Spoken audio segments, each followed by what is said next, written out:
Di video ini yang akan saya bahas adalah tentang tutorial untuk rendering menggunakan aplikasi Enscape. Jadi yang kita perlukan adalah file SketchUp ya, yang sudah diberi material. Kemudian untuk mengakses Enscape, kita ke extension Enscape, kemudian start Enscape. Kita tunggu. Nah, jika sudah, tampilannya seperti ini. Yang pertama yang akan saya bahas adalah tentang toolbarnya terlebih dahulu. Di sebelah kiri atas ini untuk membuat animasi video, kemudian di sebelahnya untuk ekspor gambar ya, render gambar JPEG atau PNG. Nah, ini untuk VR ya, 360, ini untuk format exe yang lain. Lalu kemudian kita menuju ke sebelah kanan, ini juga ada beberapa settingan, tapi kita bahas yang pertama yang di sebelah kanan ini dulu. Ini ada movement ya. Kita lihat di sini ada WASD seperti di gaming ya.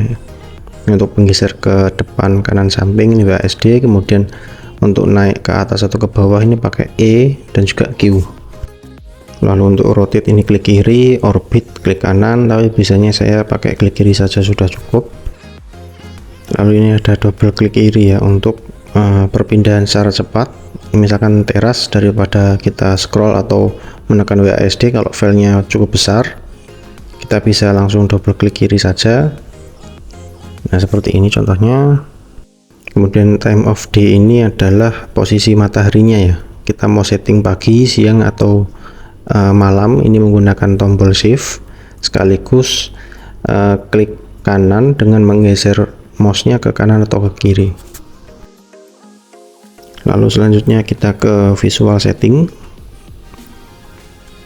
Nah, di sini yang pertama ini untuk main.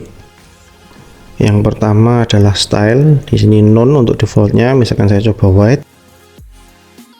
Nah, di sini akan tampil tanpa material. Di bawahnya juga ada beberapa jenis, tapi jarang saya rubah. Biasanya pakai none atau yang white saja. Ini untuk kebutuhan video biasanya. Kemudian ada outline. Ini kalau misalkan teman-teman mau menampilkan garis ya, seperti sketsa. Lalu di bawahnya ada projection atau proyeksi. Ini ada dua titik perspektif atau mau ortografik ya. Di sini ada exposure, ini untuk tingkat kecerahan. Nah, ini nanti bisa ditentukan sendiri. Saya kembalikan ke default. Kemudian di bawahnya ini adalah field of view. Ini adalah sudut pandang kameranya ya. Mau dibuat ultra wide atau mau dibuat yang sempit. Kalau di kamera HP biasanya 0,6 atau 1 seperti itu. Ini di bawahnya render quality, ini biasanya saya pilih yang high. Lalu kemudian di tab selanjutnya untuk image ini biasanya saya pilih auto saja. Jadi dia otomatis, misalkan di dalam ruangan, maka pengaturan ini dia akan otomatis mencerahkan. Jadi ini saya skip saja. Nah, kemudian untuk atmosfer ini saya juga jarang menggantinya.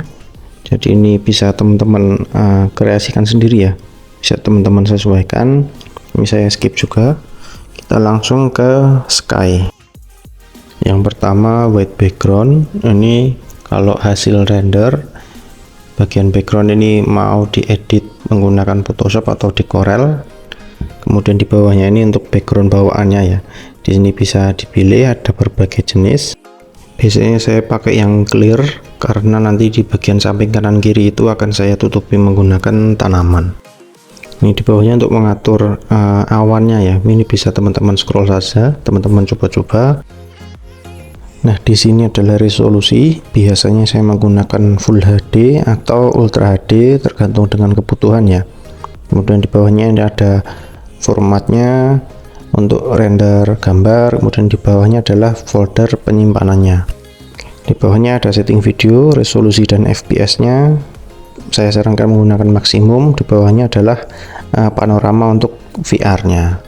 Saya close.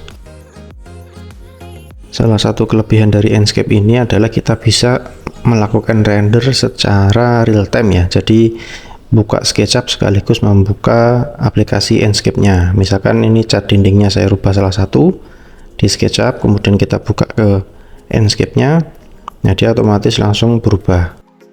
Nah, selain itu Enscape juga menyediakan libraries komponen seperti pohon, mobil dan lain-lain. kita ke extension Enscape, kemudian kita pilih Asset Libraries. Nah, di sini ini untuk mengaksesnya harus dinyalakan koneksi internetnya. Nah, di sini bisa langsung diklik kiri saja, teman-teman mau pilih yang mana. Ini misalkan saya contoh pilih yang rumput. Nah, ini saya klik, kemudian saya langsung tempatkan di SketchUp-nya, langsung klik kiri saja. Kalau sudah selesai, kita bisa tekan escape atau kita klik pointer, kemudian kita ke Asset Libraries lagi. Di sini saya akan pilih misalkan yang lain, misalkan daun-daunnya. Ini untuk seolah di aspalnya ini atau di jalan depan ini misalkan ada daun-daunnya, di sini juga ada. Saya tempatkan di bagian jalan. Nah, jika sudah, tekan escape, kemudian saya akan pilih pohon yang agak pendek saja. Nah, apabila komponen dari SketchUp ini terlalu besar, ini untuk mengecilkannya kita klik pohon, kemudian kita skala menggunakan menu yang ada di SketchUp-nya. Ini pohon yang ada di depannya juga saya akan kecilkan. Lalu jika sudah, di sini saya akan buka aplikasi Enscape. Saya cek ya, ini sudah masuk semua komponennya. Nah, lalu di sini saya akan percepat saja. Di sini saya akan tambahkan mobil di bagian parkir depan, kemudian di jalan juga agar terlihat sedikit ramai. Nah, lalu di sini untuk menutupi bagian kanan dan kiri, di sini saya tempatkan pohon-pohon yang rindang yang besar. Dan untuk susunan pohon, yang paling belakang ini yang paling besar, kemudian semakin ke depan semakin kecil. Jadi terkesan rapat. Kemudian saya buka aplikasi Enscape-nya, ini saya sesuaikan posisi kamera. Kemudian untuk render fotonya, kita akan klik icon screenshot. Kemudian bisa diberi nama, formatnya ini sudah saya atur tadi, save. Nah, sebagai informasi saja teman-teman, di sini proses rendernya tidak saya percepat, tidak saya edit ya. Memang biasanya Enscape ini hanya memakan beberapa detik saja untuk render fotonya. Dan untuk hasil rendernya seperti ini. Nah, sekian untuk tutorial render foto menggunakan aplikasi Enscape. Dan besok yang akan saya bahas adalah tentang pemasangan lampu dan juga render video. Sekian, terima kasih.